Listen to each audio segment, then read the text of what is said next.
Tonight's game, live from the Silverdome, the Birmingham Stallions play the Michigan Panthers.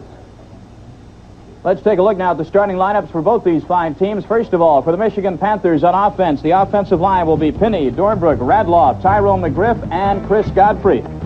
The receivers, Derek Holloway and Anthony Carter. The tight end will be Mike Cobb. And in the backfield, it'll be John Williams starting in place of Cleo Miller tonight. Bobby Hebert, the quarterback. Kenny Lacy at fullback. For the Birmingham Stallions on defense, the front three, Mike Raines, Jimmy Walker, and Jackie Klein. The linebackers will be Herb Spencer, Larry McPherson, Rick D'Amico, and Dallas Hickman. The defensive secondary will be Michael Thomas, Billy Caesar, Frank Reed, and Eric Thompson. The Birmingham Stallions offensive line, Pat Phoenix, Mark Battaglia, center Tom Banks. Buddy Adelet will be a left guard, Robert Woods at left tackle. On the receiving corps, we'll find Jim Smith, the former Pittsburgh Steeler, Greg Anderson, the other wide receiver, and Darrell Mason will be the tight end. In the offensive backfield, Earl Gamb and Kenny Talton, the running backs. The quarterback, number 12, Bob Lane. Michigan Panther defense, which leads the USFL in sacks. Defensive line, Alan Hughes, David Tipton, and Ronnie Paget. The linebackers, Kyle Borland, Robert Pennywell, Dan Lloyd, the former Giant, and John Corker, who leads the league in sacks on an individual basis. The defensive secondary, Fred Logan, John Arnaud, David Greenwood, and Clarence Chapman. Now let's go live to the Silverdome in Detroit and Jim Simpson. Thank you, Tom Mees. The Pontiac Silverdome welcomes ESPN, and on behalf of ESPN, we are thrilled to be here for this game. Birmingham on the 4-game winning streak against the host Michigan team, which has won 6 in a row. Raleigh Dodge of Birmingham knows that back home they're all fired up and his team is ready to go. And they're looking forward to a big game tonight. Jim Stanley, a much quieter man, says the same thing in a different tone of voice. In other words, he barely raises his voice. Michigan has won the toss and will receive. And so Scott Norwood, who a couple of weeks ago kicked 5 field goals against New Jersey, will kick off.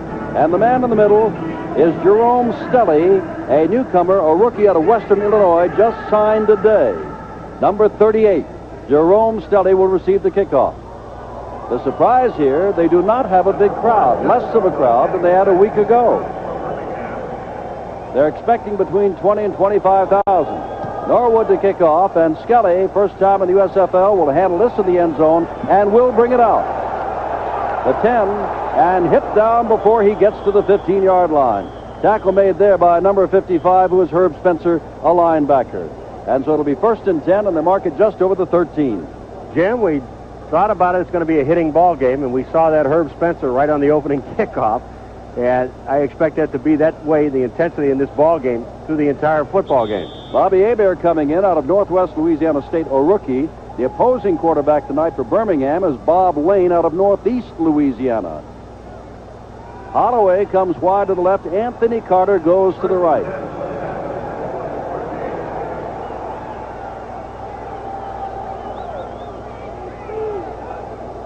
The winning streaks are on the line, and John Williams, the rookie out of Wisconsin, has the football, cuts it upfield, gets across the 20 to about the 22-yard line. A gain of 8. It'll be 2nd down and 1. Emmanuel Thompson, the left cornerback, number 20, came over to make the tackle.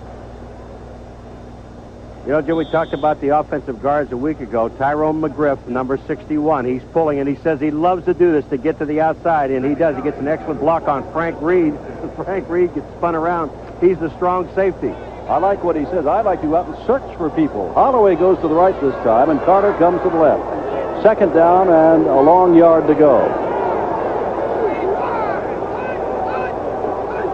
Offenses are similar, remember. And there is Lacy, and Lacy's got the 1st down and more across the 30-yard line. Raleigh Dodge of Birmingham was paying tribute to the offensive line tonight of the Michigan Panthers, and why not? He used to coach Ray Pinney, Tom Dornbrook, and Tyrone McGriff back with the Pittsburgh Steelers. And here's one of the men you're talking about, Dornbrook, number 63. He's going to get back to the outside, and he gets his block on number 50, Larry McPherson.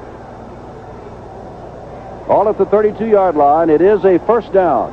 All right, here comes Dornbrook again. He's the right guard. He's just pulling out and sealing off the inside linebacker, and holding.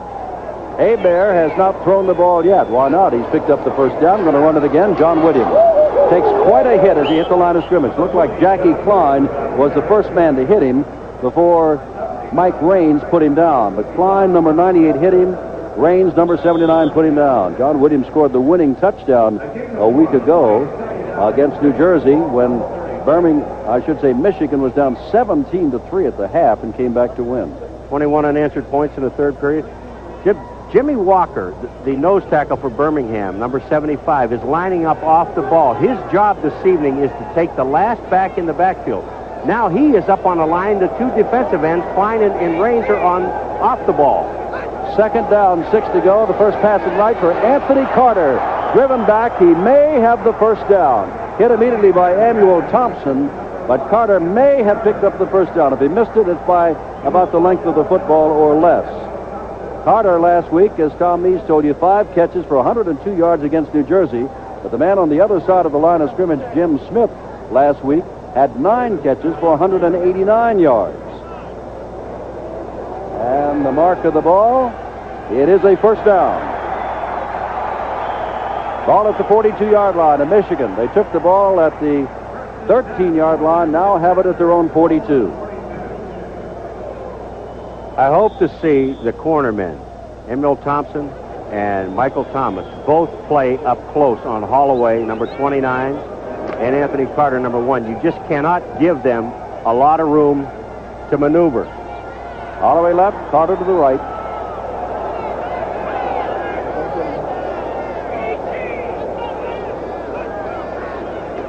John Williams, fine tackle going down the line of scrimmage. Number 28, who is Frank Reed, the veteran strong safety out of the University of Washington. While we have a chance here, Paul, we might as well say that the man in the booth next to us by the name of Craig Morton, who used to quarterback the Denver team, took him over to the Super Bowl, it is said will be the next head coach of Denver, the Denver Gold, who have lost 5 in a row. We talked to Craig tonight. He said he's thinking about it, he's talking about it, and I said, what about Mrs. Morton? She said, he says it's okay. That's all we know. That's the key. That's all we know. Second down, 9 to go. But Craig Morton may be, jumping offside the tight end, and that is Mike Cobb. Now, you see Mike Cobb, and people wonder, the tight end can move.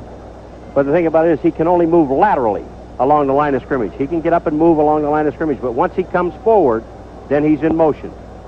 Our referee tonight, tight end on the offense. That's Tom White. His umpire is Tony Kramer. Jack Pitkus, the head linesman. Line judge is L.T. Bonner. Jim Mullendore, the back judge. The field judge is Ben Pope. That is Jim Stanley, the coach. Craig Morton, you might ask, why Craig Morton, the head coach of Denver? Well, the firing of Red Miller, they tell us out in Denver land, was very unpopular. They had 9,000 no-shows. And Morton is a hero in Denver professional football. A good public relations move, and who knows, Craig might turn out to be an outstanding coach. He doesn't know that yet himself. Second down, 14. The ball over the middle to Mike Cobb, who just jumped offside. The ball is across the 45 to the 46. Frank Reed, the strong safety, again makes the stop. Just a little bit more about Morton, though, Jim. And Morton has always been a competitor. And I think before he would take that team, Craig Morton's going to want to be assured that the owner wants a winner. He knows he does. And that means the same problem that Red Miller had.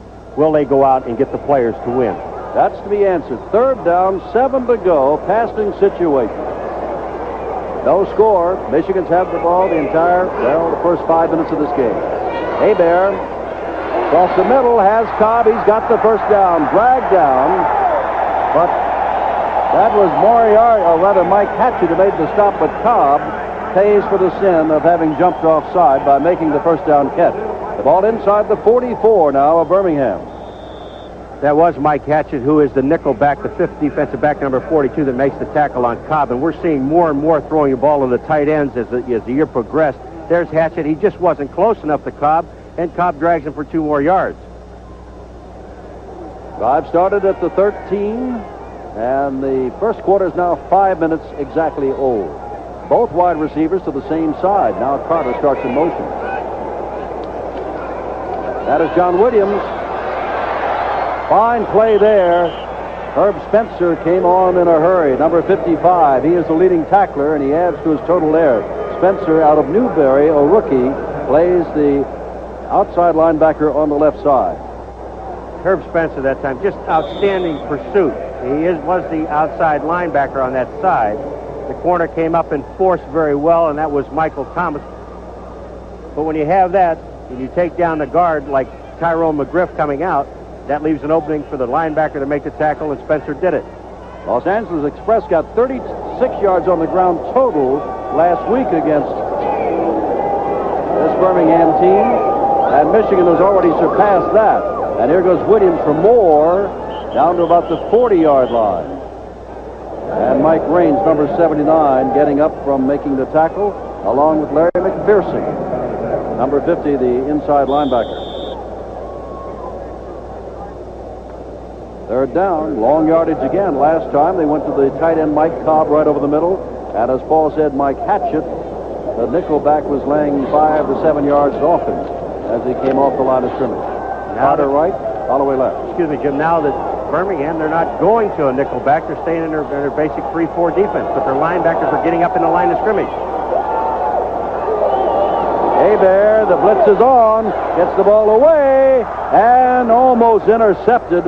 A fine play across the way, almost made by Frank Reed. They were throwing the ball downfield for Mike Cobb, and it's Reed who dove in front. And now there will come a kick as Rick Partridge, third-year man out of Utah, comes on the field. There's his average, a little bit more than 40.5 yards. And there is Ron Frederick going deep, number 82.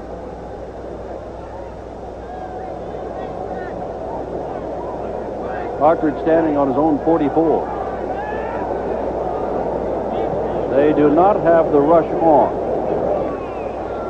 It's a fake. Partridge gets the ball away. That's why they didn't have the rush on. And it is thrown to Reed, who's got the first down and more.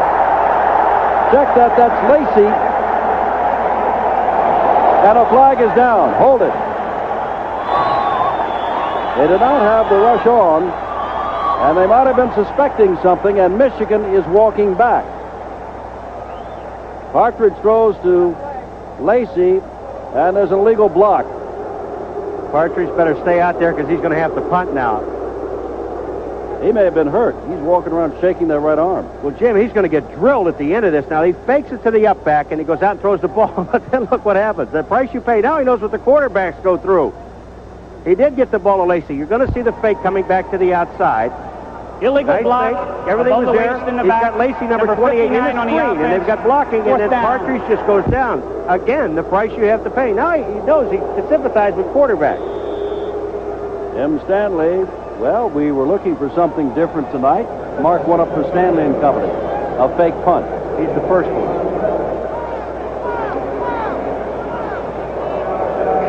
Now they've got 10 men up front. Partridge standing inside his own 35.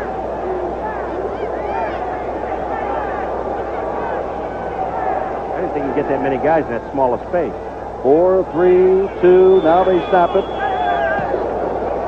High, heading for the end zone. Birmingham hopes it is in the end zone. 8:02 to go. No score. Back to the Silverdome in a moment. The Birmingham coaching staff upstairs has called down the play that they think should be run on 3rd down and 3 to go from a 39. And it's a fake, and Lane has plenty of room to make it, and now they're closing him down, but he's got it. Inside the 35. Corker makes the stop. By the way, Paul and I will be picking the men and MVP at the end of this game. Long way to go, Paul. The winning player will receive $1,000 to be donated to the college or university of his choice. We have checked on John Arnaud. There is nothing wrong with him at all. They're simply playing Logan and Osborne and Greenwood and Chapman, and Arnaud, who has had such a good spot there at free safety, has given way to Logan, who's taken over at free safety. Nope, they put Osborne back at free safety. Strange. First down. Ball at the 34-yard line. No score. Lane to throw has Smith. High in the air. Smith took a belt, the ball off his hands, and it's 2nd down. And that was Clarence Chapman, who almost had an interception covering Smith moments ago that let him have it. Lane is just a little bit too tentative, Jim. He's late with the ball getting there because Smith again was open, but the ball is late getting there. Let me tell you something. You said the same thing about Hebert earlier, and when you said as we came on the air and we came upstairs from the field, there's a lot of tension out there. One team with a 6-game winning streak, the other team with a 4-game winning streak. A missed play tonight, and they could be out of any chance for playoff. Exactly. You can't be too tentative. 2nd down, 10. Lane puts the ball up. Nobody can get to it. Intended for Smith. Chapman back there, but overthrown everybody. And it's third down. Lane went down. Hughes and Corker, number 98 Hughes, number 57 Corker, hit him just as he threw the ball. Clarence Chapman had excellent coverage on Jim Smith. No one has come close to scoring tonight. It has been a game played between the 30-yard line. Michigan was moving when there was a mix-up between John Williams and Bobby Hebert, and the ball squirted loose, and Billy Caesar picked it up. One of those backs coming out of the backfield. Smith, the man in motion, blitzes on, Lane back, and out here is Gant. Gant's going to get the first down and more. Gant went out of bounds inside the 15, down to the 10. Greenwood, number 31, and Arnott back in the ball game, or in the ball game for the first time, helped make the stop. I just said to you, Jim, throw to one of those backs coming out of the backfield, and that's Gant. The blitz was on. They picked up everyone. That offensive line did a spectacular job. Everybody goes down. Lane has time. The blitzing linebackers are there. Corker can't get to him, and then here comes Gant out of the backfield, and no one is on it. Here's Clarence Chapman trying to catch up. David Greenwood's over there, number 31, to make the stop. From 3rd and 10 to 1st and 10 at the 10. There is Talden. Look out! Inside the 5 goes Ken Talden. Down to the 3. Corker in on the tackle. Pennywell in on the stop. And Ronnie Paget.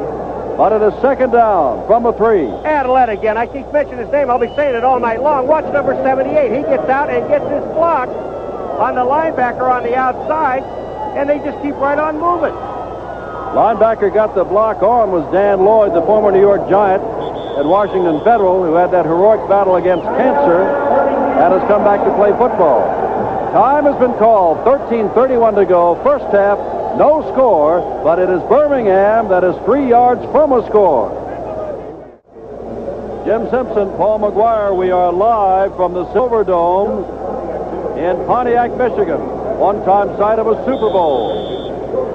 It is second down from the 3. No score. Ronnie Dodge now has Ken Talden out of the game. It is Quarles and Gant.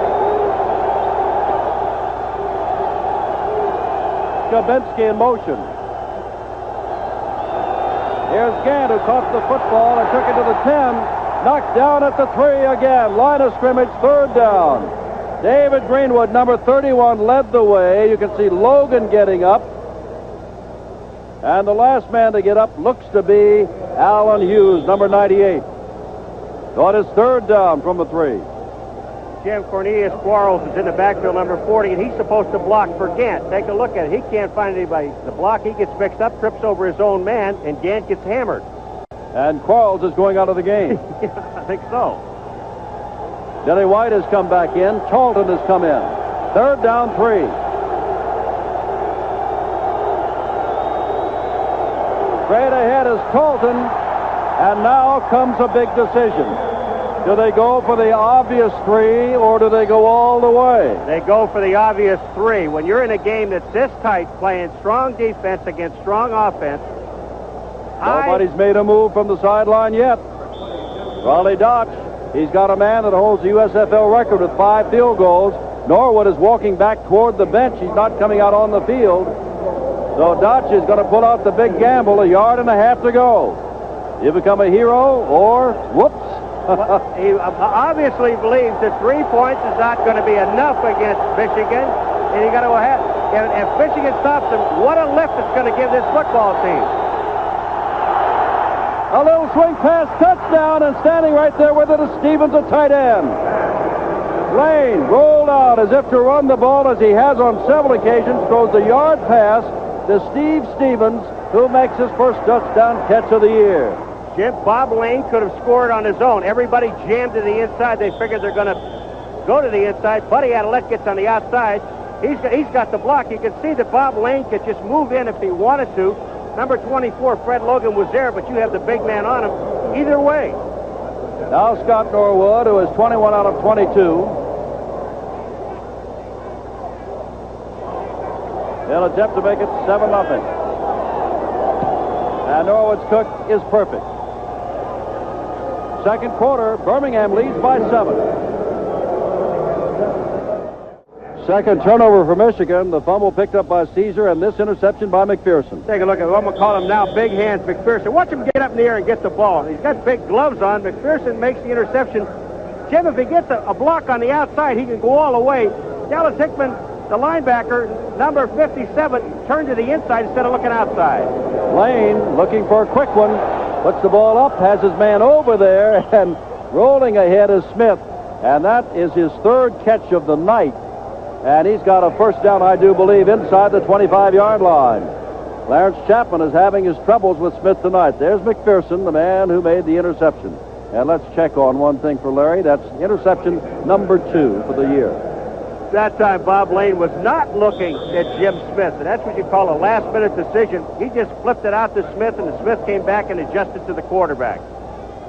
This ball game for Michigan, they came back from being down 17-3 at halftime against New Jersey, but if they get down big here, it could be trouble. And Talton gets inside the 20-yard line to the 18-yard line. Pennywell, number 59, the man who made the stop. I talked a couple of weeks ago about the offensive backs, and Talton is an example of it. They have confidence in the offensive line. Watch him explode into the hole. They believe that the holes are going to be there because they've been there most of the year. 7-0 Birmingham, 10:35 to go. Riley Dott still looks very relaxed. Was he relaxed before the game? Oh, my. When he was in that losing streak, I said I knew that he could sing Irish songs, and then we began to win. I said, but he can also coach.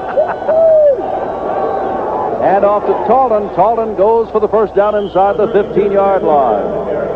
And let's see whether or not he made it. He's going to be short about 6 inches. John Banaszak, the former Steeler, made the stop. He did not make it. It's third down and short. This has been quite a ball game. Remember, Michigan, trailing 7-0 and facing a 3rd and 1 by Birmingham, has won 6 in a row. And Birmingham has won 4 in a row. But at the top of the Central Division standings, Tampa Bay has won 9 out of 12, despite having lost their top 2 quarterbacks. 3rd and 1. And Lane takes it himself. First down.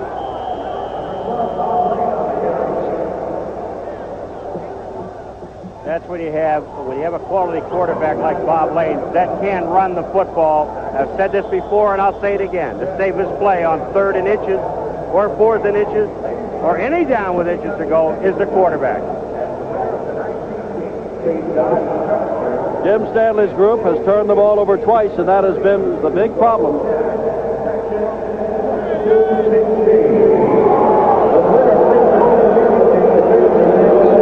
There goes Talton. Talton ridden down on a fine play by Pennywell with a little help from Dan Lloyd. Pennywell has been on a bundle of tackles tonight.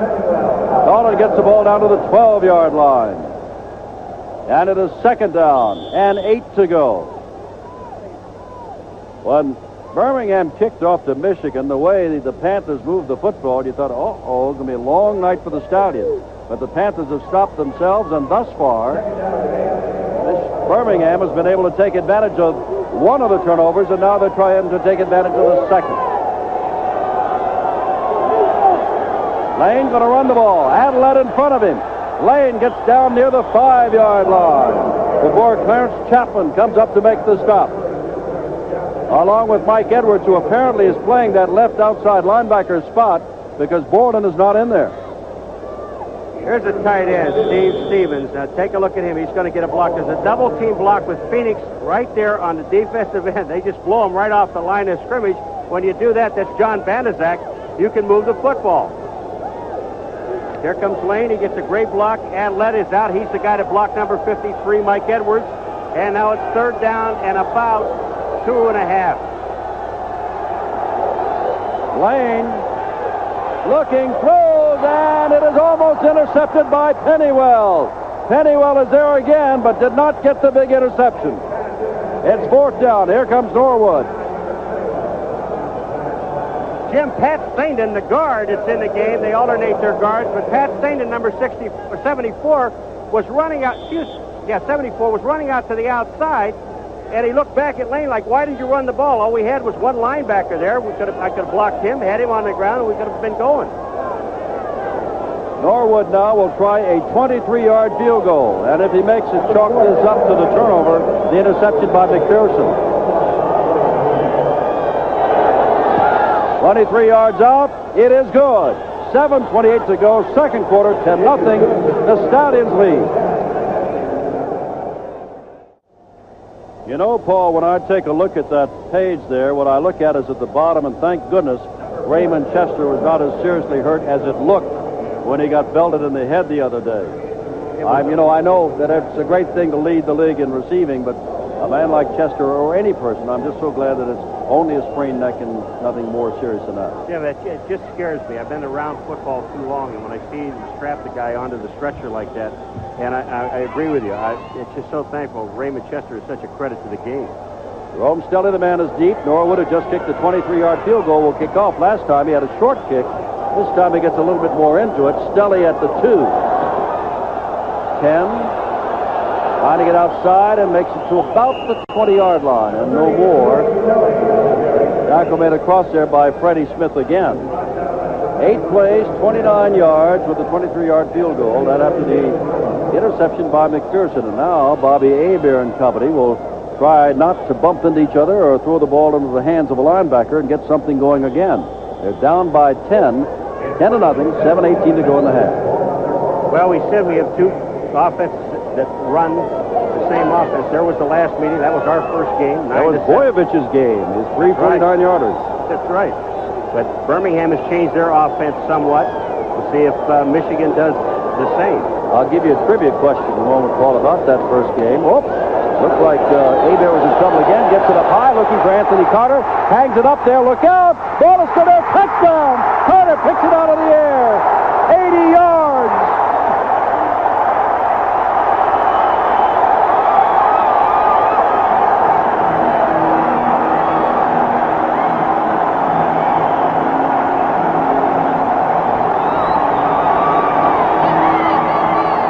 That took 21 seconds to get it all back, including the kick return. Anthony Carter. Billy Caesar's back there, number 44. Hebert runs a play-action pass. And I tell you what, the man can throw the football. He just let it go. Hebert steps up and fires the ball. He sees Anthony running down. Now watch 44. Billy Caesar is there. Thompson's there. It goes off. It looked like Thompson's hands. And Anthony Carter has tremendous concentration, very soft hands, caught it. And Boyevich comes in to add the extra point, and just like that, it is 10-7. Birmingham leads. Back in a moment. And 6 to go, and whoop, boy, what a play made by John Corker there on Ken Colton. Number 57 just wrapped him around as Colton was heading for the line of scrimmage. It's 3rd down and long. John Corker just runs through number 81, Darrell Mason, the tight end, never makes the block, and he comes right down the line of scrimmage and tackles Colton. That's outstanding defensive play by the linebacker. And that's the one thing that Birmingham had a lot of their offense designed for tonight, not let that man do them any damage at all. And no one could handle it. Like the old X's and O's, it depends on who's the X and who's the O. Yes, and what they're doing with it. 3rd down. Clock running, 1:20 to go in the first half. 3rd and 6.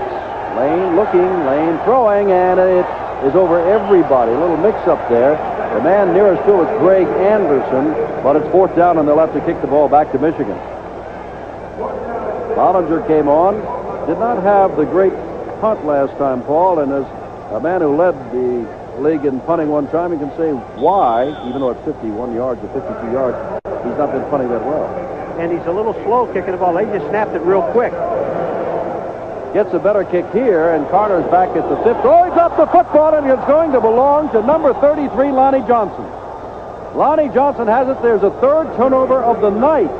Carter, the hero on the 81-yard catch, dropped the punt, and at inside the 20 at the 17. You know the amazing thing? You and I were watching him before the game. We're talking about his soft hands and the great concentration of Anthony Carter with the ball. And that time, he just took his eye off the ball. Birmingham lined up, didn't have anybody down in a position. They just snapped the ball on the first down, and they got the ball off. But watch Anthony Carter. He's looking downfield. He drops the ball, And Lonnie Johnson is right there at number 33 to pick it up. Chance for Norwood at least if they don't get a touchdown here. Lane swings it out, throws it for Gant. Gant inside the 15 and rolls out and stops the clock at the 10-yard line. David Greenwood, number 31, made the stop. But that's the third turnover. Caesar has recovered a fumble. McPherson has intercepted a pass, and now Carter drops a punt. And on the first two turnovers, Birmingham came away with 10 points. Now they're in a position. There's Anthony Carter with his head inside of his jersey. He was a hero just about 4 or 5 minutes ago, and you turn from hero to ghost. Especially when no one hit him or put the hand in to get in the way. He simply, as you said, took his eye off the ball. So seldom happens, but it happened to Anthony Carter. Second down, Billy White with the football, looking for first down territory, and got it, and that will stop the clock while he moved the sticks. Andy Canavino made the stop. Bob Lane looking to Raleigh Dotch and company to the sidelines to get his play. 10-7 the score, 56 seconds in the half, and Birmingham and everybody will need all the points they can get. This second half is going to be a pip. Birmingham looking to score again. Remember what they did a week ago, Michigan. Down 17-3. They came out and scored 21 unanswered points in the third quarter. But this is 4-down situation. If you're running the line that they have at Birmingham, go for it. Carlton does not get too far. Down to about the 5. They call time with 38 seconds to go, and now Lane is not looking to the sidelines. He is going to the sidelines to talk this over. They only have one timeout left. They used one earlier in the game. Now Bob Lane is going to go over and talk to Raleigh Dotch. While he does, once they get out of this tonight, win or lose, the Stallions have to fly immediately to Denver and play on Friday night. That's right. You fly on Tuesday, you got Wednesday, Thursday there, you play Friday night. ESPN will be there, Tom Kelly, Don Heinrich, and that'll be the Denver Gold against these Birmingham Stallions who are trying to make it 5 in a row tonight to stay in the race for the playoff. Raleigh Dodge is talking with his quarterback, and we'll say again, since Birmingham is going to play Denver, the rumor, if you did not hear us say it, and Craig Morton has confirmed it. He's been offered the job as head coach of the Denver Gold of the USFL. He has not yet accepted the job. He's talking conditions and contract and what the future of the team is. He'll accept it tomorrow. You think so? My prediction. Tomorrow he will accept the job. Now, we were laughing, and we said to you earlier that in talking about it, and the phones were ringing in the broadcast booth over there, and the reporters here in the Silverdome were going to him, and Paul and I are standing there, and our question was, what does Mrs. Morton think? He said she thinks it's okay. And that we came away saying he's going to accept. Jim, and that is the most important question I think it had to be asked of Craig Morton, and you asked him that. Does your wife like it? She does. They like Denver. He'd like to coach there, but he'd also like to coach a winner. Second down from the 5-yard line. Lane hit in the backfield, looking to throw. Smith is there, flag down, interference in the end zone on Fred Logan, number 24. Interference in the end zone, and now they're waving it off. I don't know whether they're waving off the flag, which you can see in the end zone, or what. But it was, nope, they're not waving it off. Oh, it's offensive on Smith. He pushed off Logan. That's the call. They can't wave it off, not when you have two flags down there. Smith, half smile on his face. And they're going to mark it off, taking it out to the 15-yard line. Logan not on Smith, Smith on Logan. Pass interference on the offense. Number 86, also loss of down. Third down. Let's see if we can see what happened here. You caught it, Paul. Well, first of all, John Corker almost has Bob Lane. You're going to bootleg to his side. Corker was there. Now, we can't see. That's Greenwood coming up. It's a little bit late to see what happened. It was almost intercepted, but they called Smith. Now back live, and there's the throw. And Greg Anderson says, I've got the touchdown, and he does. And a flag is down at the 19-yard line, but this one is against Michigan. Personal foul, late hit, number 52 on the defense. Touchdown counts. The penalty will be enforced on the kickoff. Kyle Borden back into the ball game on the left side, and he draws it. Clarence Chapman gets beat here. And the man that beats him is Anderson, number 83. We might see the roughing the passer here, too, on top of it. That's John Corker. He's the man that hits him. Look at Anderson. Goes down to the ball, cradles it. Excuse me, I said that it was Chapman, it was Fred Logan, number 24. Right, and you said it was Corker that did the roughing because they called 52 Borden that we didn't see in the ball game. But in any event, here is Norwood in to add the extra point. And he has done so, and the score is now 17-7 if this flag doesn't take away the extra point. No, it won't. You must have roughing the kicker because Scott Norwood went down. No, delay of the game. Delay the game. Now, it is very simple to see what has happened to Michigan and how the Stallions have capitalized. There have been 2 fumbles and 1 interception, and all have led to the 17 points on the board now for Birmingham. And now, if you don't think Anthony Carter felt bad before, he really feels badly now. He must. Here goes Bob Lane. He's going to go back, and he's looking for Anderson all the way, and he's got him on Fred Logan, number 24, Anderson, number 83. But watch how he goes down for the ball, Jim, to protect the ball from the defender. He's right there, rolls into the end zone, touchdown. And for Anderson, his second touchdown of the year. The Michigan team has come to the sideline. They're not on the field. There is Carter. Jim, they've got to move the ball to the 50-yard line because of the roughing the passer penalty against Corker. Well, let's see. They're taking it back to the 35. They said it'd be assessed on the kickoff. Norwood is standing there at the 35, and now they're holding the ball, roughing the passer, and so now they'll walk it off. Tried to fake us out, didn't they? Jerome Stelly goes deep. Well, the Panthers have won 6 in a row, have made the 3 turnovers. The Stallions, it is very simple. They have not committed the turnover. Then another flag, another 5-yard penalty, so they tack that on. So it's a 20-yard penalty. Jim, you know, there's only 27 seconds left to go. Michigan does have 3 timeouts. If there was ever a time that you want to, you're up. So by 10 points, try an onside kick. Gamble, Raleigh Dutch went for it on 4th down. Why not try an onside kick here? Well, I tell you, they kind of think that he might try something. You see Stelly back there, but he's the only one within the 20-yard line. Now a couple more fade back. Lane is 10 of 16 for 113 yards and 2 touchdowns and no interceptions. Michigan, well, Norwood's just going to kick this out of the ballpark. Michigan's got to hope that lightning strikes twice. Now, remember, the only 7 that Michigan has on the 81-yard catch by Carter after the ball bounced off a couple of defenders, most notably Caesar, the strong safety of Birmingham. So the Panthers, outside that initial march, really have not marched that hard. They did have another march put together before Hebert and Williams collided and Caesar recovered the fumble. So remember last week, sitting right in this stadium, they were down Michigan 17-3. They are now down 17-7, came back in 21 unanswered points. But that's not the same type of defense that they were playing against either. That's the Generals' defense as opposed to the Stallions' defense. Hebert, hand off Lacey, and Lacey takes it down with the clock running. And it all depends on whether or not they call timeout. They may be willing just to get out of here. They don't have to get another play off. They're going to let it run out, I do believe. So the 3 turnovers have led to 17 points. Carter made the one great catch of 81 yards, but also the fumble. 5 seconds to go. Hebert, no hurry at all. 3, 2, 1. He's going to get one off.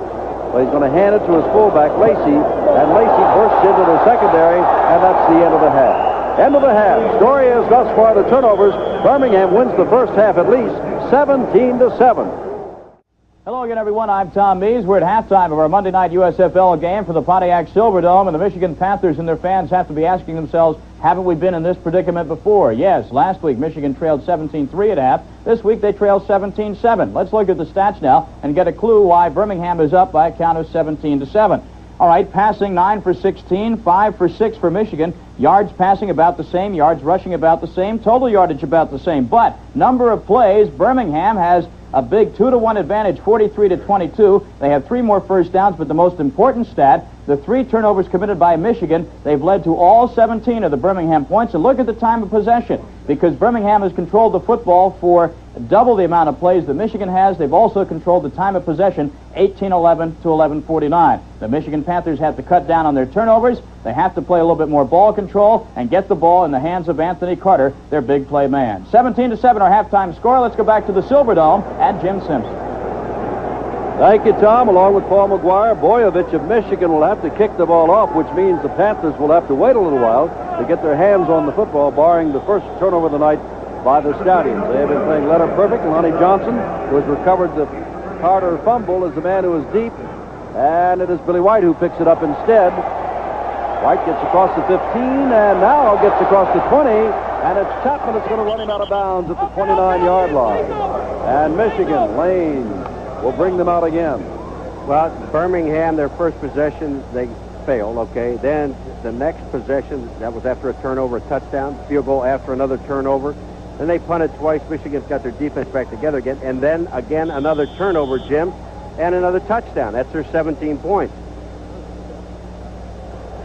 Michigan, on the other hand, again, it's the whole key to that first half. 3 turnovers.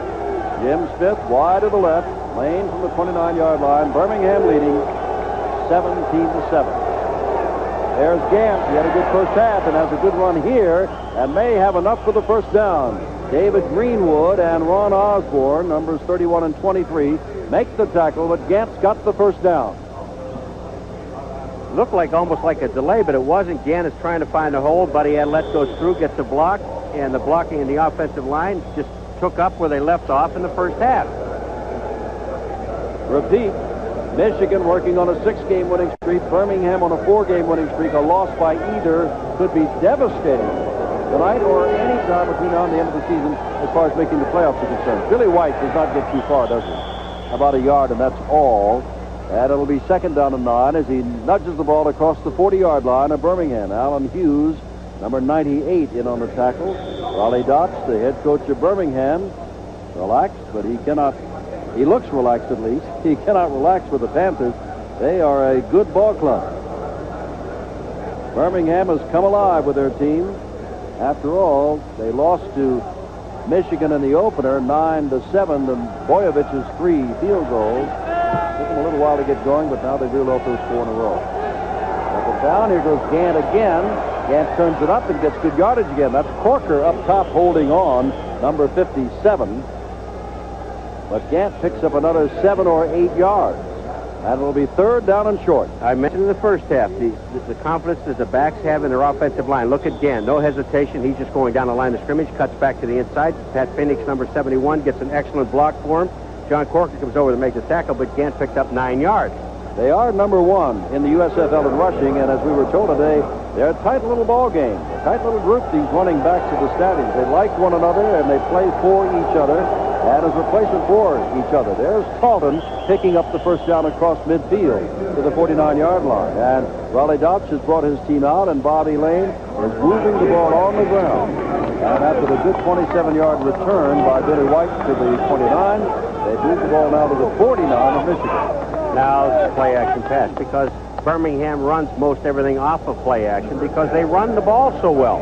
And what that does is freezes the linebackers, and you try to get those backs downfield if Corker is not blitzing, and it gives Smith some time to make his move. 17-7 Birmingham. They've got a first down at the 49, and Lane is going to throw. Gets the ball out to Gant, and Gant tries to step away and steps around the first down marker and gets the first down. That's a nifty little two-step he did there to go around the marker and out of bounds. Well, I said play-action passes, they hold the linebackers. But watch the move Gant makes at the end of this. This is beautiful.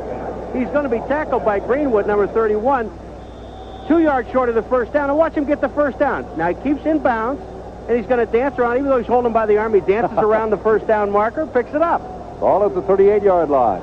There's no Kelvin Bryan or Herschel Walker in that Stallion backfield, but as a unit, they lead the league in rushing. And now the blitz is on, and Talton finds no place to go. They were blitzing on a running play. Alan Hughes, number 98, Ronnie Padgett, 99, will be getting up in a moment, helping one another up. They made the stop of Talton. You mentioned there's not a Herschel Walker out there, nor a Kelvin Bryan. Brings me to mind that Birmingham has the rights to Buffalo's Joe Cribbs, and they were talking with his agent Argovitz, who has a piece of the Houston action for next year. And Argovitz says that he'll be playing in Houston. Birmingham said no way. Joe Cribbs will be here in Birmingham, if anywhere. Aside from Buffalo. That's right. Second down, and about 10 to go, and Talton gets inside the 35-yard line. Pennywell, who had a great first half, holding on. As a matter of fact, Pennywell had one opportunity to stop that last touchdown. Ball went in and out of his hands. Interception at the goal line was no good. Ball's on the 34-yard line now. 3rd down and 6 to go. 11:10 to go, 3rd quarter. Jim Stanley, his club, used to be the head coach at Oklahoma State, Stanley, and he's got quite a few Oklahoma State Cowboys playing for him here. 3rd and 6. Frederick and Anderson left, Smith to the right. Lane looking, dumps it out, and that is Mason, the tight end, and he's got the 1st down. And this is perhaps the best drive we've seen engineered by either ball club tonight thus far. Michigan put one together at the very opening, only to fumble the ball away. Jim, and it comes with the confidence that you have in your offensive line because they can run the ball so very well, and it sets up everything else. Let me make one correction. I said they fumbled the ball away. That was on their 2nd possession. The first they tried the fake punt, they passed the ball, and then had to punt the ball away. But that was their best drive. 1st down and 10, inside the 30. Up, they lost the football, and Lane picks it up. Billy White dropped the football. That's Quarles instead of White that dropped the football, but Bob Lane just picked it up. Kind of said, hey, if you're going to vote for that Menon MVP, look at me. Not only has he thrown for a couple of touchdowns, run well, but there made a saving that would have been the first turnover. Heads-up play by Bob Lane, and the only mistake that Birmingham has made in this drive, and they're going down now to almost 5 minutes in the drive, moving the ball very well. Now you go back to play-action passes. You've got the 3 wide receivers and the tight end in the game. From the 29.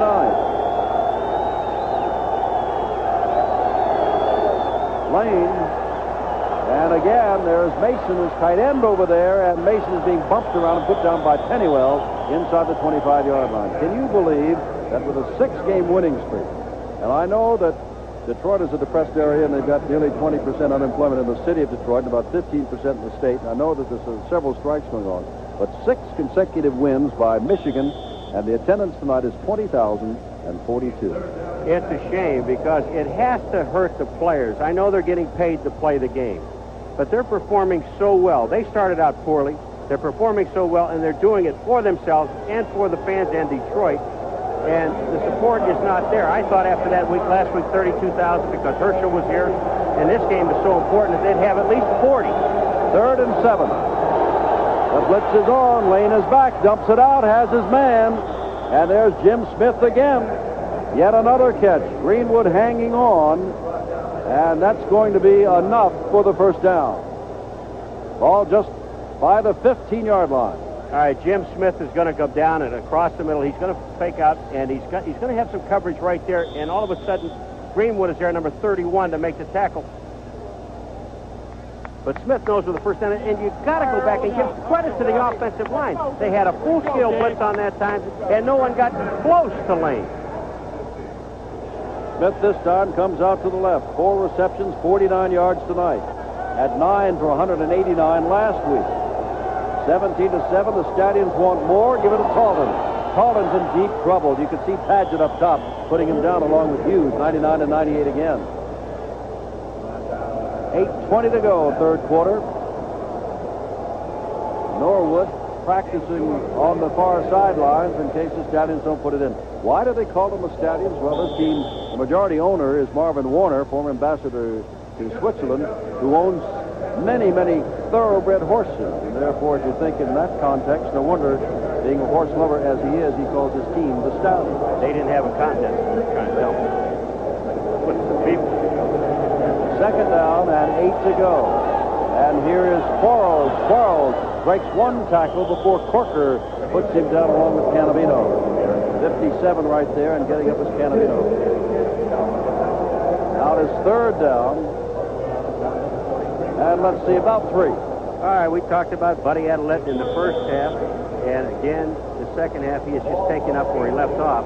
Here he comes now. He's playing right guard and not left guard. He goes out on Edwards, number 53. Buddy Adelette, 78. Gets his block, knocks the linebacker to the outside, and Canavino comes in and makes the play. You know, maybe if you were not pointing that out to people, they would say, what changes did they make? Well, Adelette's moving all around on that offensive line. And here's Lane, back to throw, dumps it over and over the head of his intended receiver.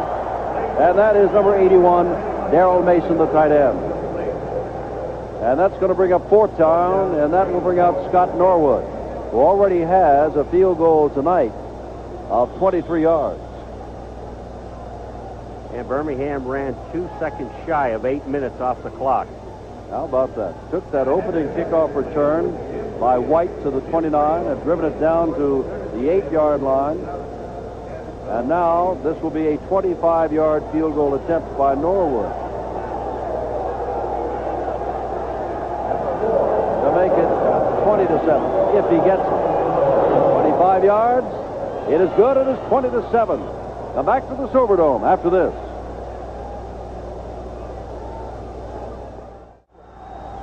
Birmingham with the football at their own 40-yard line. 1st and 10.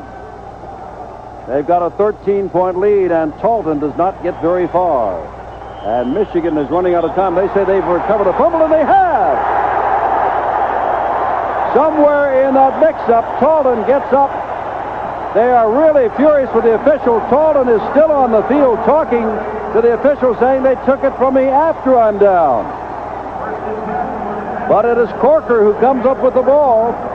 And there's the first turnover, and Talton disputes it at the 41. Borland, number 52, is back in the game also. That's good news for Michigan. All right, here's Talton up in the middle. There is a mix-up. Now we're going to try and find and see the ball. The ball is stripped away. It is a fumble. He does not have the ball going down. But he's got it under him. Nope, he doesn't. Corker's got it by his feet. So that is a correct call. Ball at the 41-yard line. Hebert and company. Here's Lacey. Got a man, McGriff, throwing a block in front of him, and Lacey runs out of bounds inside the 35. And a flag goes down out of bounds. And now it is Frank Reed saying, how can you throw that flag? But there's going to be a flag, and I think it's going to be against Reed and Birmingham.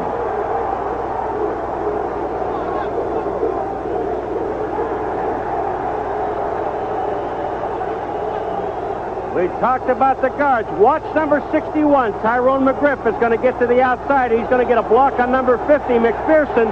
Here comes Tyrone. He's out in front of Lacey. There's the block on McPherson. He goes out. Now he's down. Who do they call the late hit on? Jim, where is there? Is no late hit. I'll tell you right now.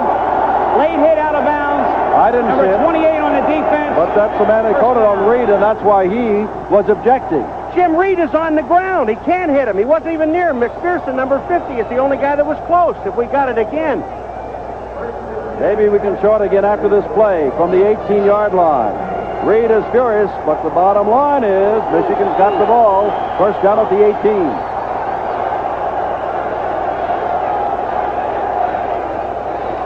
And there goes Lacey straight ahead. And by the way, this is by far and away the deepest they've been in the territory, because the other score by Michigan was an 81-yard pass play from Hebert to Carter. Now they've got the ball down on the 11. Let's go back to another guard. We had McGriff on one side. There's Tom Dornbrook. He's going out on McPherson. McPherson's having a tough time with the guards. He fights off Dornbrook and makes the tackle. Second down and 3 to go. 20-7 Birmingham, but Michigan's got the football after the fumble.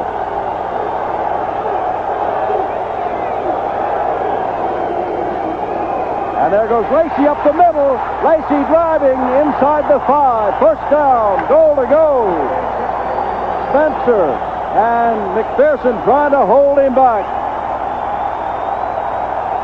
McGriff, Radloff, and Dornbrook. There's a great block by McGriff. Dornbrook's downfield again on McPherson, number 50. And Lacey's got the first down inside the 4. 1:45 to go and counting in the third quarter.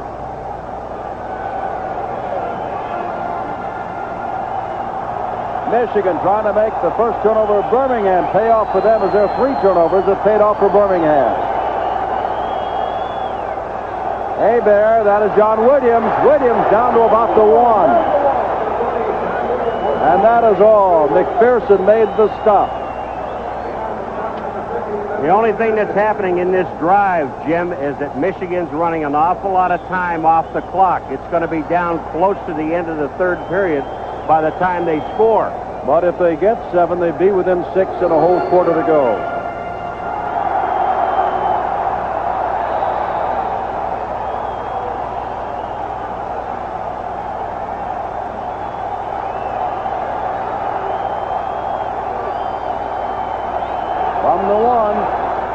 And John Williams gets down just about to the one. It is third down. They don't want to come away with just 3. 43 seconds to go. Herb Spencer, the leading tackler, made the stop of Williams. And also Rick D'Amico, number 53. Spencer, 55. D'Amico, 53. The 2 linebackers, they just fill in and do the job. There comes D'Amico in, helping his teammate, his other linebacker, Spencer, 55, and they stop him short of the goal line. And now Charles Martin comes in at nose tackle. 3rd and a yard. High formation. Second man, Williams jumps and is met at the line of scrimmage. And back he goes. It's 4th down and a yard to go. 4 seconds to go. The clock is not yet run out. Jim Simpson, Paul McGuire, excited Michigan cheerleaders naturally because their team, 1 yard away, down 20-7 as we start the 4th quarter, have decided to go for the touchdown. They've got 1 yard to go. Last play of the 3rd quarter, John Williams was stopped as he tried to jump over.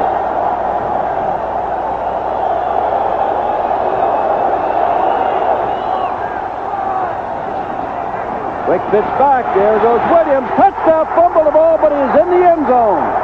Once that ball goes across the line of the goal line, the Stallions are wrong there because once the ball crosses the plane of the goal, that's it. He can fumble, throw the ball out of bounds if he wants.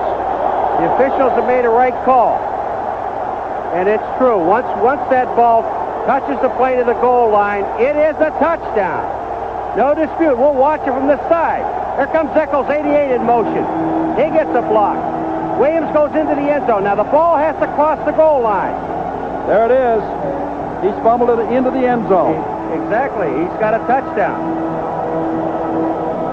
And it is 20-13 with Boyovich to try to make it 20-14. All touchdowns, all scores tonight set up by turnovers. This one set up by Talden dropping the ball and Corker jumping on it. And Boyovich makes it 20-14 with almost a full quarter play left. Paul and I are sitting here thinking the scores you see, 20-14, are not going to stand up. Birmingham may still win. Michigan may come back, but we anticipate several more scores. This has got to open up. From a 32-yard line, 1st down Michigan after Norwood has missed the field goal. Here's Hebert. Blitzes on by Spencer. No good. Gets the ball for Holloway. And the ball is knocked away by Michael Thomas, and a flag goes down. And Thomas is beside himself. I think the call is as he knocked the ball down with his right hand, his left hand might have been on the back of Holloway. You cannot touch the receiver. And remember, this is a 15-yard penalty. Michael Thomas, number 49, is the man that they called it. Hebert's rolling to the outside. He's going to throw the ball back across the field. But you got to look at Michael Thomas's left hand. It's on his back. The right hand is there, but his left hand is on the back of Holloway, and that's what the call is, and it's a good call by the official. Pass interference, number 49 on the defense. 1st down.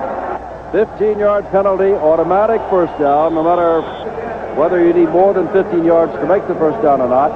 Moves the ball to the 47-yard line. Carter comes to the left. Holloway goes to the right. 7:18 left in this game.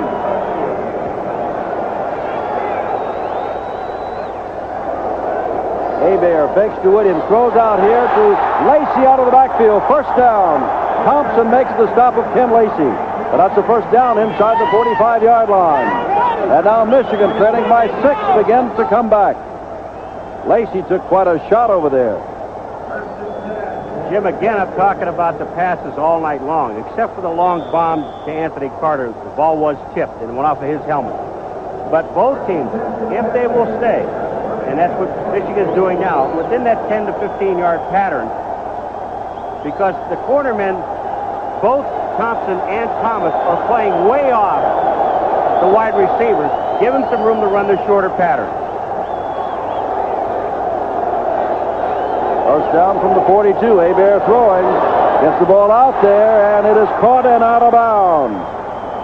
Herb Spencer knocked Cleo Miller out of bounds, and that's the first time that Miller's caught a ball tonight. He has run the ball on several occasions. Veteran Cleveland Brown offensive back played sparingly. John Williams has taken that job away from him, starting in a running back situation. A gain on the play only of 3. Second down and 7. The ball's at the 39. Jim Stanley and his group were trying to come from behind. Well, Birmingham has been blitzing on him almost every down, so now they're going with Williams and Cleo Miller in the backfield.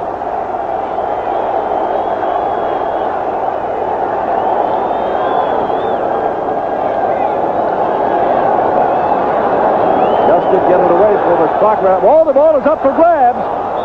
Carter was there, but number 75, Jimmy Walker, was draped all over Hebert, and it was almost an interception. That ball was thrown, that was the Anthony Carter that almost ended up with the ball, but the ball was thrown to the left-hand side to Derek Holloway. But Jimmy Walker hit Hebert, and the ball went completely right. 6:20 left, 20-14, Birmingham. 3 wide receivers, Holiday, McLean, and Carter now on 3rd down and 7 from the 39.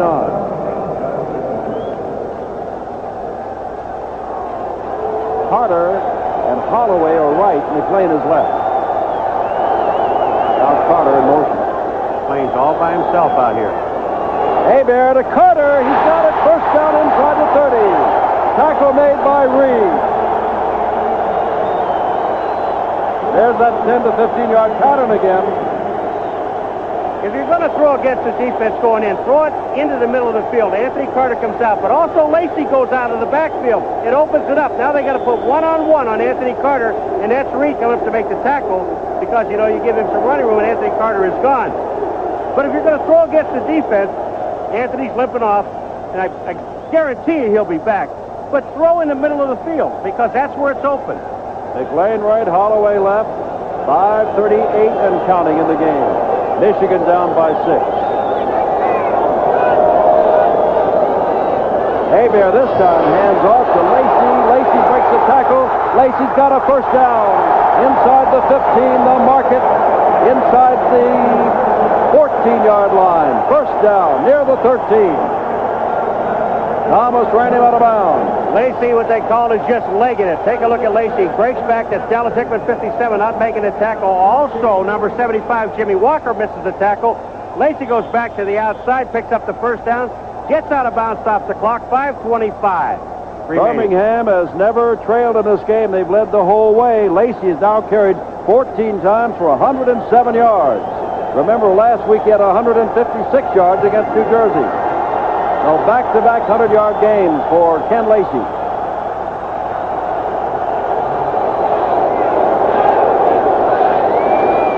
John Williams breaks it to the outside with Herb Spencer riding him down at about the 10-yard line. The Stallions leading 20-14, and Michigan has put together their best drive. One thing we haven't seen Hebert do, and field goal really at this point, I don't think helps them that much. They are 6 down, 2 field goals that get them in the game. John Corker giving everybody a little encouragement. But we want to see Hebert on any kind of a bootleg, and I think what he has to do because of Birmingham blitzing, he's got to roll out of there. He can't sit in the middle of the field. Second down and 7 from the 10.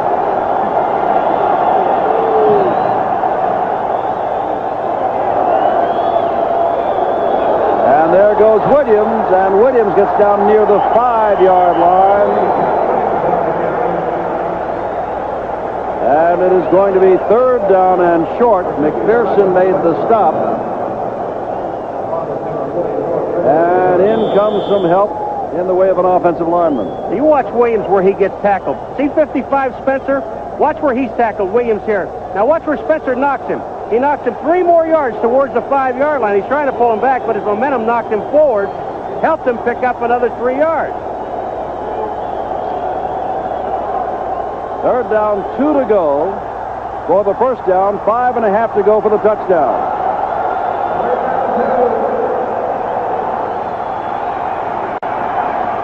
And there's Hebert, the bootleg. He can score. No touchdown called yet, but they got a first down. First down. Lost his helmet.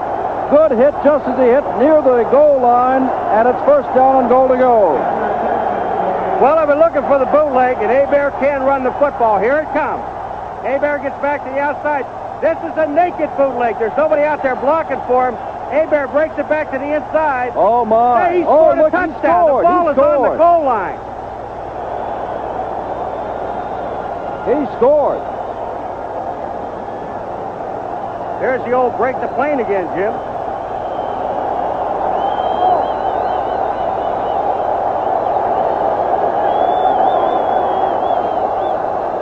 Second man through. Williams. Touchdown. John Williams scores his 8th touchdown rushing of the year. It's a tie game.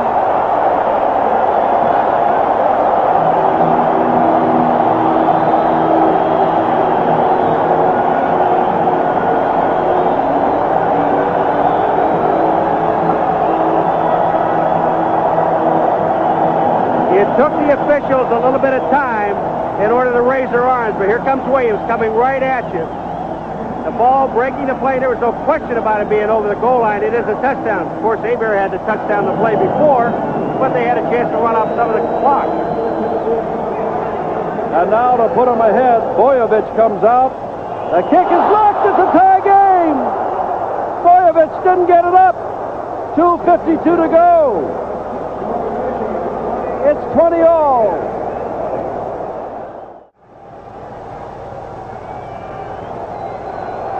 .252 left. This is going to be Grandjean for his second kickoff return of the night. Grandjean running with the football gets across the 30-yard line.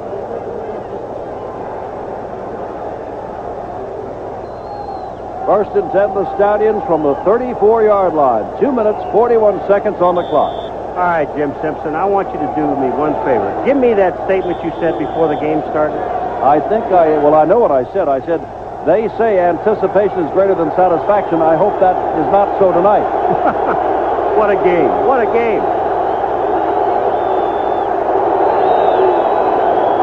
Straight ahead goes Talton, taking the ball across the 40-yard line from the 34. Pickup of 7, and it'll be second down and 3. Pennywell again on the stop. And listen, in a 20-all ball game, who's to say that Paul and I have any idea who the Menon MVP is at this point? Let's wait a little while because it's so close on both sides, offensively and defensively. It probably will come down to who wins this thing. And if somebody wins this game, if.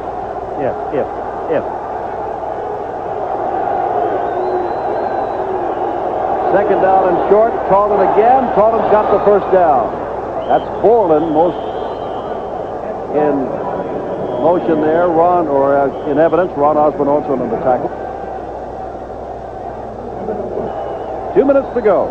Jim, I would normally say a team like Birmingham, who primarily they run the football, would be at a disadvantage.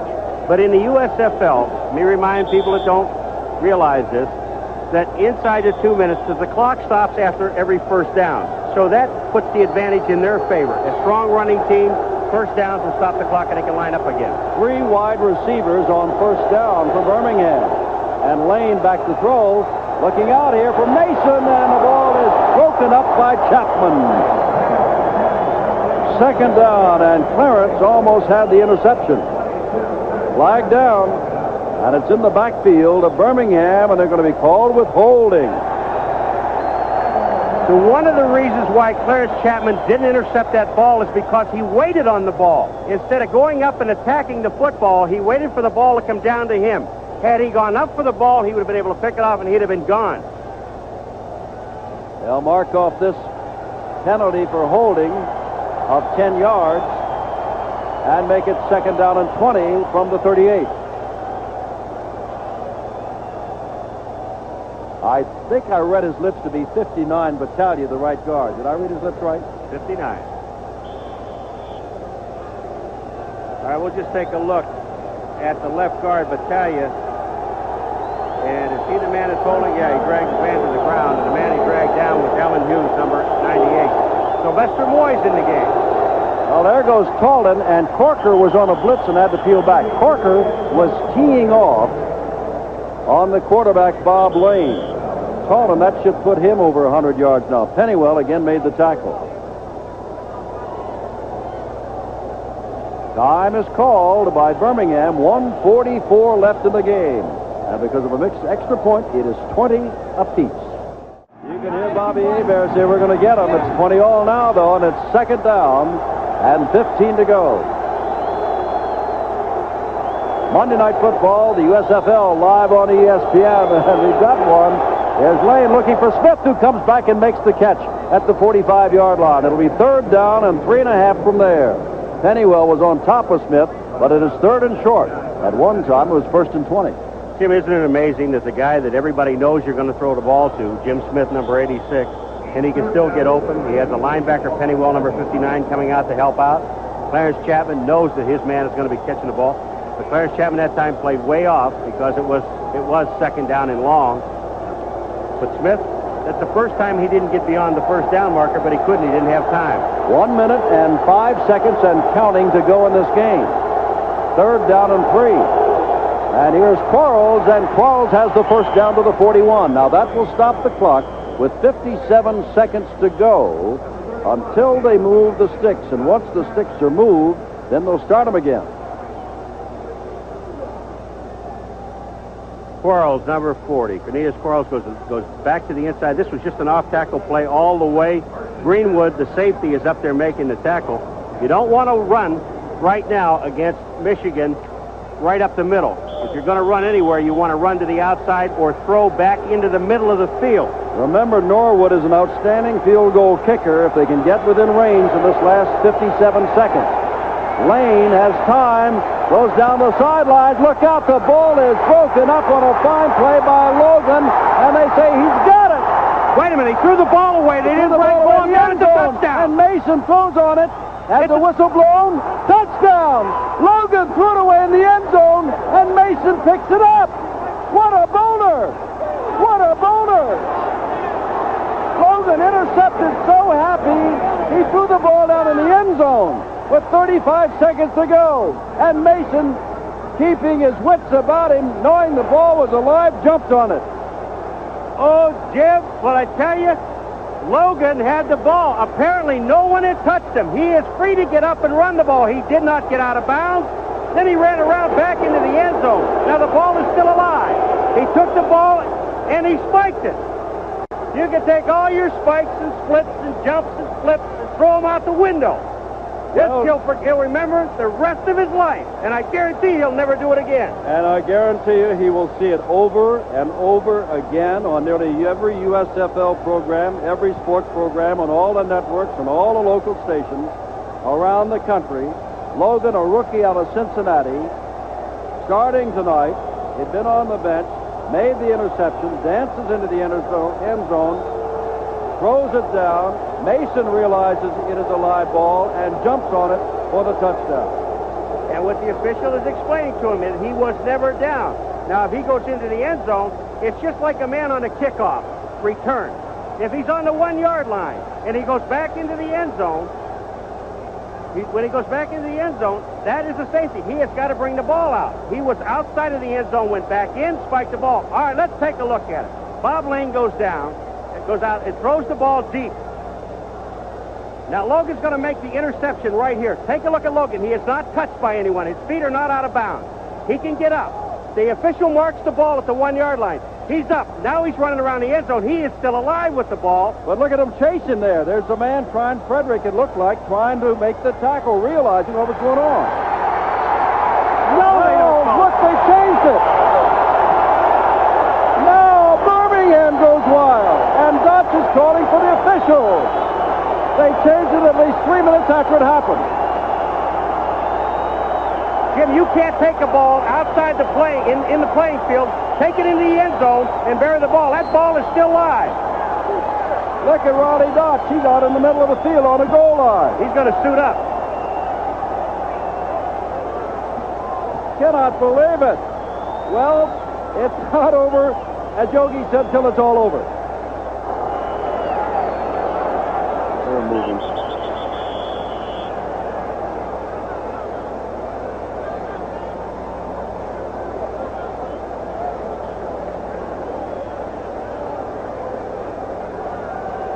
Fred Logan has been saved from embarrassment by an official ruling that I don't know, that he must have stepped out of bounds or something. All right, Bob Lane's going to just lay the ball out for Frederick down the sideline. Logan, number 24, is going to intercept the ball. Now, just remember one thing. He is still in the playing field. Watch the official mark the spot. He has marked the spot. He's not calling anything. The play is not stopped. Logan has got to bring the ball back out again. He gets hit by Frederick from behind. Mason falls on the ball. It should be a touchdown, Birmingham. The only thing I saw, Logan's foot hit the white once he got into the end zone, which might have marked him out of the end zone. Let's try that one more time. If he did mark it out of the end zone, Jim, why would they get the ball on the 1-yard line? You can't do that either. I know, it'd have to come out to the 20. Hebert's going to run this down if they can. Let's take another look, remembering, watch his foot once he gets in the end zone, but if that's the case, he's got to come out to the 20. Here we go. Take a look at it. Now, he's rolling here. His foot does not hit the outside. It's up in the air, Jim. He's bringing it over. Now he's showing everybody. Now watch all of the people react to him, meaning Birmingham, because they realize the ball is alive. See? That was Frederick hitting him, realizing the ball was alive, and Mason knew the ball was alive, and he pounces on it. Michigan knew it, too. They wouldn't be going after it if they didn't. However, 28 seconds to go. Looks like we're going to have an overtime, barring some kind of safety or something. But mark this down in your book. It has been something. Time is out on the field. 28 seconds to go. In a ball game that pits one team with 6 consecutive wins, the other with 4, and Logan still must still be in a matter of shell shock. You think he'll ever burn a ball again?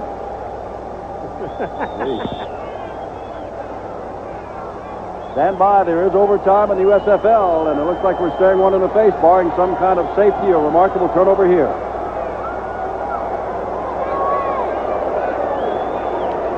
Stevens in motion, and Williams gets a yard or two, and they're going to blow the whistle again. 20 seconds, time. That's Birmingham's last time out. So they can't stop it anymore, and they'll be able to run the clock out, and that's what Michigan wanted to do. You know what I'm thinking of after that call? I'm thinking of the last time you and I on a Monday night had our overtime. It was in Chicago, and that is where Keith Moody did not make the call that the official said he did make, and they gave the ball to him, and Stan White came after him, calling him, "You're a Christian cheat," but Chicago went on to win anyway. This has been a Monday night series to remember. You know, it is a shame that one of these teams has to lose, but I think the game was just stolen away from Raleigh Dodge in Birmingham. You know, when you take a look down the list, the team that could afford most to lose it is Michigan. Although once you drop out with Chicago ahead of you, that's something, and Tampa would be 2 games ahead of you. But for Birmingham to lose and drop 3 games back to Tampa, that could be nearly disastrous for Birmingham, even though, as we say, down the line, they get their shots at Tampa Bay. They control, you know, both these teams, really, they can't look for help from anyone. They control their own destiny. 3rd down, 20 seconds to go. You think Hebert will drop on the ball, and he will right there, and nobody can stop it now. They'll run it down, and Paul and I, for the 2nd time on our Monday night coverage, are going to face another overtime. No, right about this one, no matter who wins, win, lose, or draw, this has been one of the most often used word, incredible finishes I think I've ever seen in football, that a touchdown so signaled by many officials is taken away minutes later after a consultation in the end zone and marked at the 1. There's only one man that you can consult, and that's the guy that called the play. Well, I'm wondering, Paul, as we wait for the toss of the coin, if they were wondering that the receiver on the play might have, because that's the only call they could say, touched Logan, and that's why it went down at the 1, and that's why they marked it at the 1. That's the only way the ball could be put at the 1-yard line, that the receiver on the ball touched Logan after the interception, which I don't think happened, but that's the only way they could mark the ball at the 1. He couldn't have touched him because Frederick was on his way out of the end zone. In fact, it took him a long time to get back to Logan. Well, now let us go out for the toss of the coin. Here we go, Jim. Gentlemen, he called him gentlemen anyway. This is it for the missing team. What are you going to call? Yes. Empty ball. Get away, He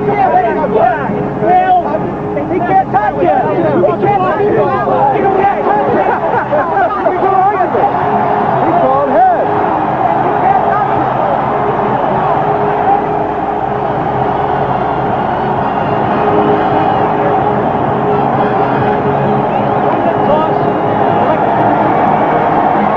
Now, you know what the complaint was? Birmingham saying that the Michigan guy touched the coin. Overtime.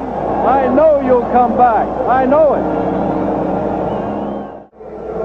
The Silverdome, live on ESPN. I'm Jim Simpson with Paul McGuire. We begin the overtime, and I'm sure you know that whoever scores first, that is the ball game. They do not play a full 15 minutes unless there is no score, at which time we may have something else unusual in the USFL. And at this point, there is absolutely no love lost between these two teams. And to be honest with you, James, I would not like to be down there. Norwood to kick off. And this is going to be Stelly with the ball at the 10.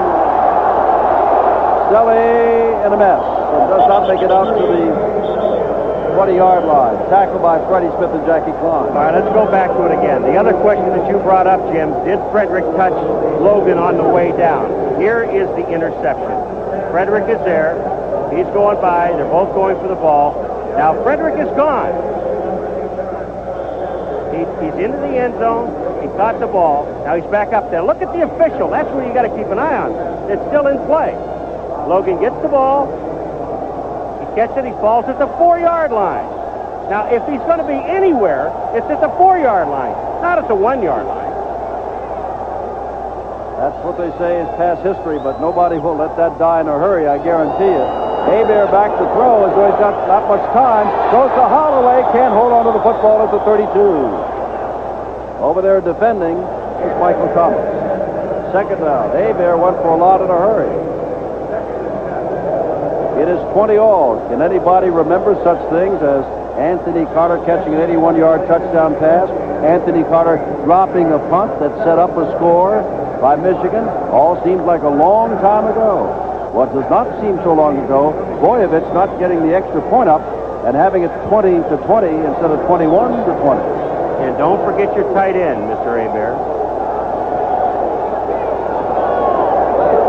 Second down. Hebert puts it out and puts it out to Lacey. And Lacey is down across the 40-yard line to the 41. Tackled by Billy Caesar.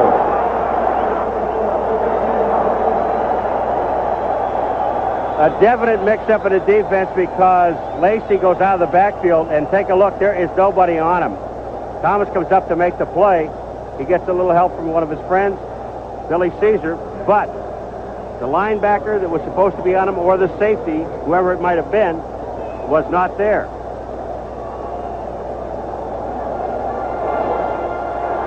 Ball at the 41. Holloway and Carter both wide to the right. Carter in motion. Hebert gets the ball out again. Lacey out of the backfield. And Lacey picks up 8 or 9 more. Hanging on is Rick D'Amico.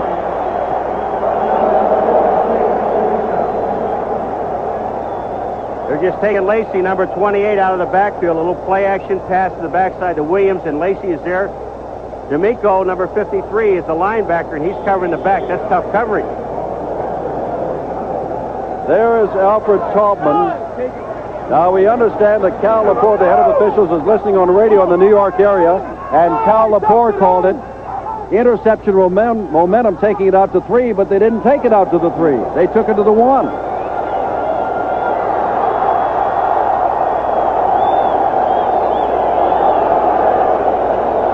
From the 49-yard line, second down. The ball is loose. And they say it was down. Spencer. Now again, Cal Lepore is saying that the momentum of Logan taking him into the end zone, that was it. That's a touchback. And so, okay, we buy that. But the point was that was at the 4, as Paul pointed out, and they brought it out to the 1. But momentum into the end zone, I would think you would come out to the 20. But can't you get up and run with the ball? I think so. And that's exactly what Logan did. He got up and ran with the football. Okay. Okay, now we understand that it is from the spot of where the momentum started at the 3, but again, they spotted it at the 1, not the 3. So we're splitting hairs, but now we know the ruling. Momentum into the end zone. They're going to put it to him where they figured he started from his momentum. Flag goes down, and I think that Hebert had used too much of the clock. It'll be delay of game. Instead of 3rd and short, it's going to be 3rd and about 8.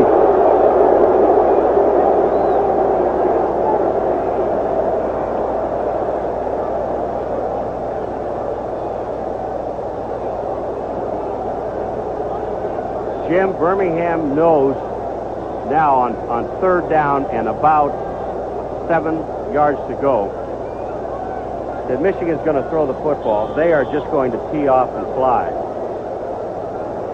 Somebody has to cover Lacey coming out of the backfield. You want to hear something else? One person has told us a receiver touched the defender on the 1-yard line. That's why they called it down there. Hold it. Someone else has said the man was touching the end zone. It should have been a 2-point safety. Well, he wasn't knocked down. He wasn't tackled in the end zone. The ball, he hit the ball away. All kinds of opinions, but momentum into the end zone. Hey there, does he get a hit? And almost the interception opportunity by Frank Reed. But the ball was behind him, and it's 4th down, and Birmingham will get the ball away. Hebert is upset, and he's lucky to get back up because he gets hammered. The defensive line, they are just teeing off on the outside. Dallas Hickman's coming in. Take a look at Reigns is coming in. Number 79, 98 is Klein. But the ball is over the head of Partridge. Can he get it away? He's going to throw a pass, and it is caught across the way, and the flag goes down. Well, the flag goes down because the illegal men beyond the line of scrimmage. That's the reason for that. But Partridge did a great job just getting the ball thrown. We have seen everything in this game tonight.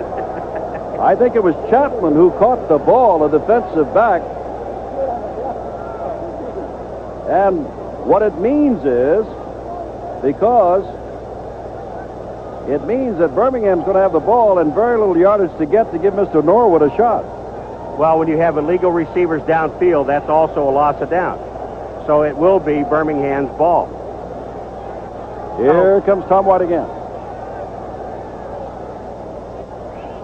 You know, in all of this, and I don't mean to take the heat off anybody or put the heat on anybody, and we have heard from Cal Lepore, the head of the officials, but the point is when they replay that and see all those hands going up from all those officials signaling touchdown when Logan spiked the ball, well, it's something. Yeah, here he makes just down. The loss of down. There's the penalty, the loss of down, and Birmingham has the ball at the 34. There wasn't just one guy. You know, everybody's on the punt. They're getting ready to go. They're moving on down the field. You can't blame the offensive line at that point, but I give credit to Partridge on that play, just getting the ball off. All right, from a 34-yard line. Game has had everything. We're in overtime now. It's tied at 20 all. Gant with Hughes hanging on to him.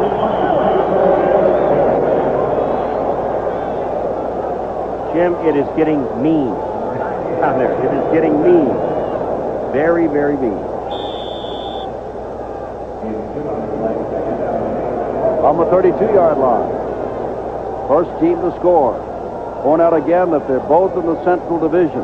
Michigan 7-4 starting tonight on a 6-game winning streak. Birmingham 6-5 on the night, 4-game winning streak. Both trying for at least a wild card spot in the Central Division. And now time is called by Bob Lane as he takes time out on 2nd down and 8 to go. They only get 2 timeouts in the overtime period. Now Birmingham has used one. They only have one left. Scott Norwood, the field goal kicker, is walking around the sidelines all by himself, the loneliest man in the ballpark right now because it could come down to him. From this point, he would be kicking about a 48-yard field goal. Between the 40 and 49, Norwood is only 2 of 6. He's never hit one of over, nor has he tried one of over 50 yards. And I think you'll recall earlier that he tried one better than 40 yards, and the ball hardly made it to the end zone. So he would like a lot more yardage between himself and the goal line before they leave it up to him. Both these teams are going to remember this football game, especially the winner. The loser. But, you know, it's so hard fought, Jim, and we knew it was going to be this kind of a game. Yeah, but Paul, how often do you come on the air thinking it's going to be that kind of game? And even Buddy Adelette and the rest of them on the sidelines were saying it's going to be that kind of game, and then someone wins going away. Such has not been the case. The biggest thing is that Birmingham led most of the way, had a 20-7 lead before it became 20-14, then 20-20 when Boyovic's extra point was missed. Second down and long, about 8. Lane dumps it out to Qualls, and Lloyd makes the stop inside the 40-yard line. Check that inside the 30-yard line, and they're going to bring it back because they said that when Lloyd made the stop, Quarles lost the football. Michigan's defense are doing the same thing that Birmingham did to them. They're blitzing on every down, and that time Lane rolled out and rolled right into Borland, number 52, and he had to dump the ball sooner than he wanted to. And here's the guy that's all by himself, doesn't want anybody to talk to him. He knows what his job is. He's got to get it between the uprights. He would like some more yardage, and Lane's going to try to get it down. Third down and 8. Gives the ball, and straight ahead goes Colton inside the 30. And it's fourth down. And Tipton is having a tough time getting up. Helped up by the veteran Tom Banks. Now, here comes Norwood. 45-yard field goal. And the reason you can say that, folks, if you don't know already, is that the kicker always, or the holder, lines up 7 yards from the center.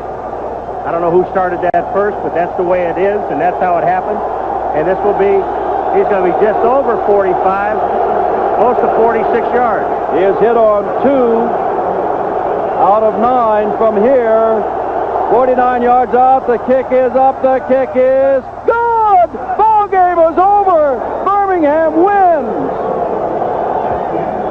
Scott Norwood really does out. What a ball game in overtime. 23-20.